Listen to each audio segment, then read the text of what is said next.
Que la paix soit sur vous, les Gaulois et les Gauloises. Donc, vidéo sur le sujet de Jésus a-t-il été en Inde, au Tibet ou au Népal? Est-ce que Jésus a été bouddhiste? Est-ce que Jésus est cité dans les textes bouddhistes? Alors, moi je n'avais pas trop... Enfin si, j'avais vaguement entendu parler de cette idée, mais là, puisque je suis dans une recherche et tout ça, il y a quelqu'un précisément qui m'a dit oui, il est mort au Népal, il y a sa tombe au Népal, bon, voilà. Du coup, j'ai fait mes petites recherches, hein, et je vais vous dire ce que j'ai découvert sur ce sujet bien précis. Parce que, en fait, autant avoir des certitudes quand on peut. Donc, en fait, tout part d'un livre. C'est-à-dire, tout ce qui est dit par rapport au fait que Jésus aurait vécu en Inde, ou au Tibet, ou au Népal, enfin, qui serait passé par là, tout ça vient d'un seul livre. En fait, ce livre, il a été écrit par un Russe, Nikola Notovitch. Et donc, c'est un voyageur, et il était déjà connu comme écrivain, et il a fait un voyage en Inde jusqu'au Cachemire et au Ladakh. Ça c'était en 1887, donc fin du 19e siècle. 7 ans plus tard, Nikola Notovitch publie en français le livre en question. Donc en fait, tout vient d'un livre publié et écrit en français. On est d'accord. Bon. Alors, qu'est-ce qui est dit dans ce livre ? Eh bien, donc il raconte son voyage, et en particulier son séjour à Leh, L-E-H. À la suite d'un accident, il s'était cassé la jambe, il fut soigné dans un monastère, à Imis, où il devint ami avec des lamas, et notamment avec l'abbé de ce monastère.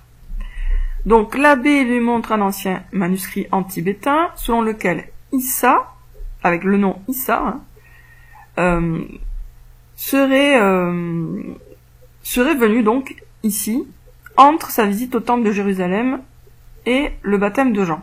Donc il aurait fait un voyage en Inde, aurait étudié les langues sacrées indiennes, sous la direction de bouddhistes et d'hindous de ce temps. Puis après il revient en Palestine, il est mis en croix, par Ponce Pilate à Jérusalem. Donc il est crucifié dans ce livre. Selon ce livre, il est crucifié, comme dans la Bible. Des marchands venus d'Israël racontent l'histoire, qui est consignée en pali, puis traduite en tibétain et conservée par les lamas. Et Nikola Notovitch, donc le russe, qui a écrit ce bouquin, donne le texte de la traduction, qui lui aurait été faite par un interprète, la vie de Saint Issa, le meilleur des fils des hommes. 14 chapitres, 244 versets, 33 pages. Donc, dans cette vie de Saint Issa, on trouve un résumé de l'histoire de Sainte d'Israël, l'histoire d'Issa, son voyage en Inde, son retour en Israël, et après ce qu'il a vécu. Et dans l'édition de 1894, il y avait d'abord le récit du voyage de l'auteur, Voyage au Tibet, où il racontait ses difficultés pour diverses et variées pendant le voyage. Alors, ce livre a connu un immense succès. Il est publié à Paris en 1894, et il y a 11 éditions en moins de 2 ans. Donc c'est vraiment un très grand succès. Et il suscite des vives réactions dans le monde scientifique universitaire. Bon là je fais une pause, et pour vous dire un truc. C'est que en tant que musulman, on peut être tenté de se dire « Ah ben quand même, dans le livre, Jésus s'appelle Issa, donc ça doit être authentique. » Mais bon, à l'époque, fin du 19e siècle, n'importe quelle personne cultivée savait très bien que en arabe, Jésus s'appelle Issa. Hein. Donc ça, en réalité, ça donne envie d'y croire, mais c'est absolument pas une raison d'y croire. Hein. Alors on continue. Donc, il y a eu beaucoup de réactions, et en particulier, il y a eu 2 universitaires très compétents, un Allemand, qui a enseigné à Oxford, et un Anglais vivant en Inde. Et en fait, eux, rapidement, ils ont voulu creuser, vérifier. Parce que ça les a quand même surpris, quoi. Ah, donc il y avait le professeur Max Muller, et le second, c'est le professeur J. Archibald Douglas. Donc Max Muller était donc professeur à Oxford, et il avait été assez sceptique quand il a lu donc La vie inconnue de Jésus, c'est le titre du bouquin du russe, hein, La vie inconnue de Jésus. Que vous pouvez trouver facilement, hein, il est en vente sur Amazon dans plusieurs éditions, donc c'est pas un livre très confidentiel ou secret, puisqu'il avait eu beaucoup de succès dès le départ. Donc, même si après il est tombé quand même dans l'oubli, eh bien, on le trouve encore facilement. Donc, il écrivit, ce professeur d'Oxford, un article intitulé « Le prétendu séjour du Christ en Inde ». Donc, lui, il y croyait pas trop. 1894. Alors, là, ce Max Muller, il a mis en doute l'authenticité de la vie, mais il n'arrivait pas à se dire qu'en fait, le russe, là, qui s'appelle, je répète, Notovitch, donc il a pas réussi à se dire, ou en tout cas à dire clairement que Notovitch avait menti et tout inventé. Donc pour lui, Notovitch était de bonne foi, mais peut-être il s'était fait mener en bateau par les bouddhistes, les tibétains. Donc il n'arrive pas à croire qu'un tel document a été inventé de toutes pièces, ni que le récit du séjour au Ladakh serait falsifié. Donc pour lui, la seule explication plausible, ça serait que les lamas du monastère de Hims, là pour le coup, auraient raconté n'importe quoi. Donc le russe serait de bonne foi, mais pas les lamas du monastère. Et s'il arrivait à cette conclusion, Max Muller, que l'histoire n'était pas authentique, c'est parce que ça lui paraît bizarre à plusieurs niveaux. Bon, par exemple, je vais vous passer les détails, on va aller plus loin. Le nom de Jésus, par exemple, est Issa, comme en arabe, alors que celui de Ponce Pilate est resté inchangé en passant de l'hébreu au pali puis au tibétain. Donc c'est pas très cohérent au niveau des noms. Il y a pas d'unité, quoi. C'est-à-dire que pour Jésus, il y a le nom arabe, et pour Ponce Pilate, non, c'est le nom hébreu, etc.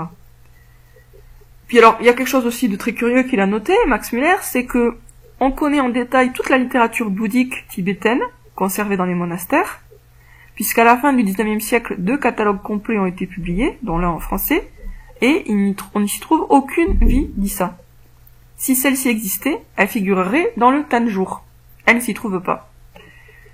Donc la seule explication que trouve Max Muller par rapport à ça et puis par rapport à d'autres incohérences, c'est de dire que Notovitch a été berné par les lamas du monastère, qui seraient des farceurs. Bon.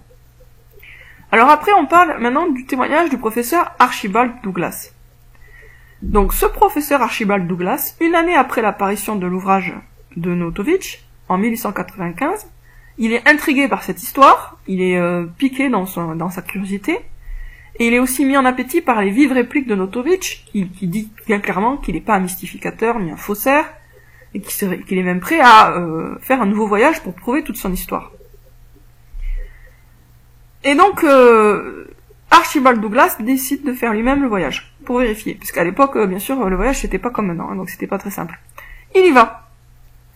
Et il s'aperçoit que Notovitch a menti sur tout. Par exemple, il avait prétendu qu'en passant le défilé du Sindh, il y avait des panthères, des tigres, des léopards, des ours noirs, enfin il en avait rajouté 3 tonnes dans le romanesque et dans les aventures dangereuses, Notovitch. Et en fait, quand Archibald Douglas y va, il s'aperçoit que non, il n'y a pas de panthère, il n'y a pas de tigre, il n'y a pas de léopard, et aucun habitant n'a jamais vu ce genre d'animal dans le coin. Les habitants du lieu, interrogés par Archibald, déclarent qu'ils n'ont jamais entendu parler de panthère ou de tigre dans le coin. Voilà. Ensuite, Notovitch avait dit que il s'était cassé la jambe, et c'est pour ça qu'il avait pu se faire admettre chez les moines.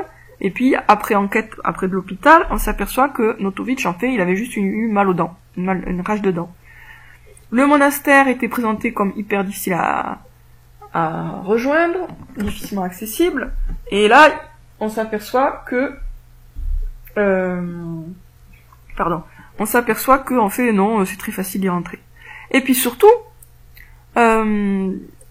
Archibald Douglas interroge le père abbé de l'abbaye en question, du monastère, et le père abbé lui dit qu'il a jamais rencontré Notovitch, et qu'il a jamais entendu parler de la vie d'Issa. Donc clairement, Archibald Douglas, il a vérifié sur place, et le russe, Notovitch, est un gros mythomane. Il a tout inventé. Donc ça a été prouvé, mais prouvé et archi-prouvé, en 1895. Mais, malgré ça, la légende a continué à grossir, jusqu'à ce on prétende qu'une certaine tombe d'un musulman, en Inde, est celle de Jésus. Donc en fait, on a affaire à un premier mensonge, assez bien goupillé par quelqu'un qui était relativement crédible, c'était un voyageur, c'était un écrivain. Donc il a fait toute une histoire totalement fausse de A à Z où il n'y avait rien de vrai. Cette histoire a eu du succès, et après il y a d'autres personnes qui y ont cru, y compris des musulmans, puisque le Jésus du livre s'appelait Issa, donc forcément ça donne envie d'y croire quand on est musulman, on se dit ah bah oui c'est en accord avec le Coran, et du coup le mensonge a pris de l'ampleur, et maintenant aujourd'hui il y a beaucoup de gens qui sont persuadés que Jésus est passé en Inde, et qu'il a été initié à ceci ou à cela par des grands maîtres bouddhistes. Donc en fait c'est totalement faux cette histoire, et ça a été super bien démontré depuis longtemps, ce qui empêche pas après les gens bien sûr d'y croire, on peut croire à ce qu'on veut. Mais c'est faux, voilà. Donc je tenais à rectifier ce point. Moi j'y ai cru pendant 4 secondes, enfin non j'exagère, j'y ai cru pendant 10 minutes, le temps après de faire mes petites recherches, qui sont vraiment pas compliquées à mener, puisque là ce que je viens de vous raconter, et encore j'ai sauté certains détails, c'est ce qu'on trouve en 5 minutes quand on est motivé sur le site gallica.fr. Donc c'est pas... la rectification, elle est pas compliquée à faire, mais encore faut-il bien sûr ne pas tenir à tout prix à cette théorie, hein. Voilà. Donc non, Jésus n'est pas allé en Inde, n'est pas allé au Népal, n'est pas allé au Tibet, ou en tout cas, la première personne qui a prétendu ça a menti, et ça c'est sûr, c'est prouvé, c'est démontré. Les 2 universitaires qui ont prouvé que c'était faux n'avaient pas d'intérêt particulier dans l'histoire, c'est juste qu'ils étaient spécialistes du coin. Et donc ça leur posait un peu problème, ils ont vu les contradictions et les incohérences. Et puis l'autre, il a quand même pris la peine d'aller vérifier, c'est méritoire, d'aller sur place, de se taper tout le voyage pour savoir vraiment ce qu'il en était. Donc voilà. Du coup, on peut éliminer totalement ce pseudo secret, qui en fait n'est pas un secret, qui est un mensonge. Et d'ailleurs, cette idée totalement fausse, elle a été exprimée, elle est passée sur TF1 en 1983, donc déjà un truc qui passe sur TF1, on peut se dire que c'est pas une vérité, hein. C'est pas une vérité cachée qui est révélée sur TF1, on est d'accord.